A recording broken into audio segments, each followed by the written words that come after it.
सिंधी ॿोलीअ जे नाम्यारे कहाणीकार शौकत हुसैन शोरे जो जनम 4 जुलाई 1947 ते ठठे ज़िले जे तालके सिजावल जे ॻोठ हाजी नूर मोहम्मद शोरे में थियो। संदसि पीउ अब्दुल करीम शोरो ज़मींदार हुअण सां गॾु नाले वारो वकील हो, जेको पोइ जज बि थी रहियो।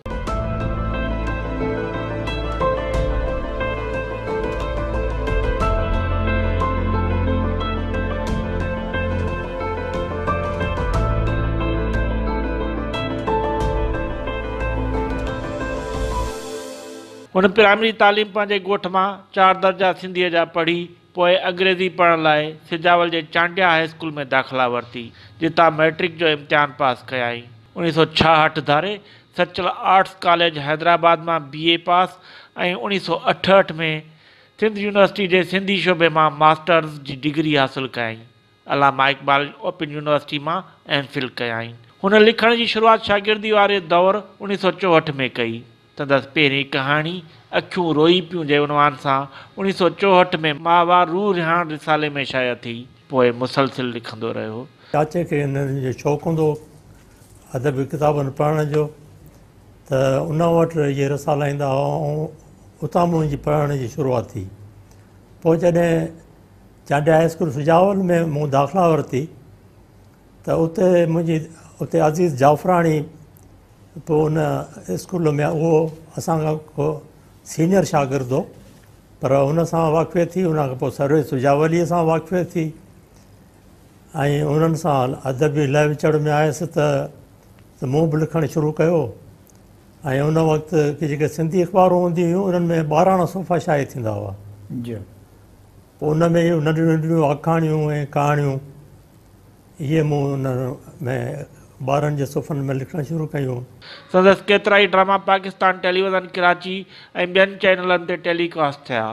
संदसि ड्रामो बाख ऐं मिल्कियत वॾी मक़बूलियत माणी। संदसि ज़िंदगी ऐं फ़न ते मनता तौरु शौकत हुसैन शोरो शख़्सियत ऐं फ़न किताब 2001 में तरतीब ॾेई छपरायो वियो। उन में मुख़्तलिफ़ अदीबनि जा संदसि शख़्सियत ऐं फ़न ते सिंधी ऐं अंग्रेज़ी में मक़ाला शामिल आहिनि। संदसि कहाणियुनि शागिर्द अॻवान, ओपरो माण्हू, अखियुनि में टंगियल सपना, ख़ौफ़ जो मौत, गुम थियल पाछो, समुंड ऐं हेखिलो रूह ऐं ॿियनि मक़बूलियत माणी।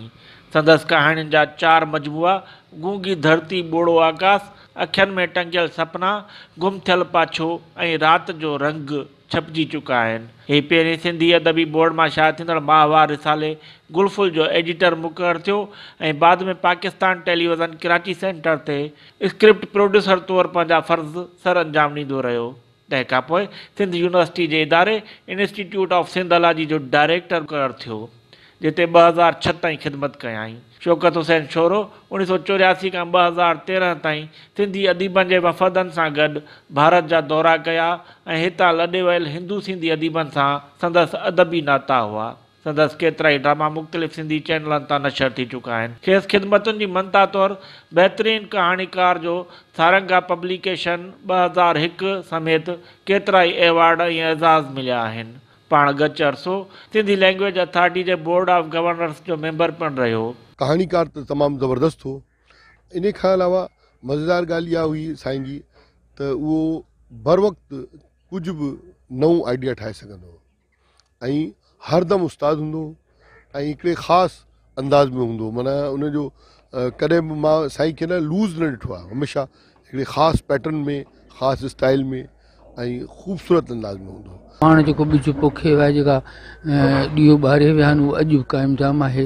ऐं मां सम्झां थो त जेको सिंध जी ज़िंदगी जो आख़िरी प्रोग्राम हुयो सो बि असां सिंधी अदबी संघ जे कोटड़ी तरफ़ां कल्चर सेंटर में संदसि रिहाण हुई ऐं जेतिरो ॻाल्हाइजे सिंध शख़्सियत उहो घटि आहे। सिंध जो वॾो नाम आहे, अदीब आहे, दानिश्वर आहे, हुनजी हिकिड़ो वॾो किरदारु आहे। उन हितां जे माण्हुनि जे लाइ, हितां जे पोरियत माण्हुनि लाइ, हितां जे ग़रीब माण्हुनि लाइ, सिंध जे लाइ तमामु घणो ऐं सिंध जे माण्हुनि जे लाइ तमामु घणो लिखियो ऐं उन लाइ जा खोड़ियो। उन लाइ खेसि जेका आहे सा सलाम बि आहे ऐं असां आऊं सम्झां थो त इहो शौकत जो विछोड़ो असां लाइ वॾो हिकिड़ो जेको आहे सो नुक़सानु आहे। शोरो साहब जो विछोड़ो अदब जे लाइ, अदब दोस्त माण्हुनि जे लाइ तमामु वॾो ॾुखो ईंदड़ वाक़ियो आहे। संदन ज़िंदगी जूं ख़िदमतूं सॼी ॼमार पाण इल्मु अदब खे ॾिनऊं वो पंहिंजो सिंधालाजी जे मैदान में हुजनि या जिते बि उन्हनि ख़िदमत कई उहा कॾहिं बि विसारे न सघिबी। पढ़ियो ॻढ़ियो अदीब हो, तमामु घणो पढ़ंदो हो ऐं कॾहिं बि मां सम्झां थो त हुन पाण खे क्लेम न कयो। सिंध में दानेश्वर अदीब असां वटि आहिनि, उहे क्लेम था कनि, उन कॾहिं क्लेम कोन कयो ऐं लिखंदो रहियो। तमामु सुठा हुन ड्रामा ॾिना जेके आउं सम्झां थो सिंध जी ओसर में तमामु वॾो किरदारु अदा कंदा। हिकिड़ो ख़ूबसूरत कहाणीकार हो, ख़ूबसूरत इंसान बि हो।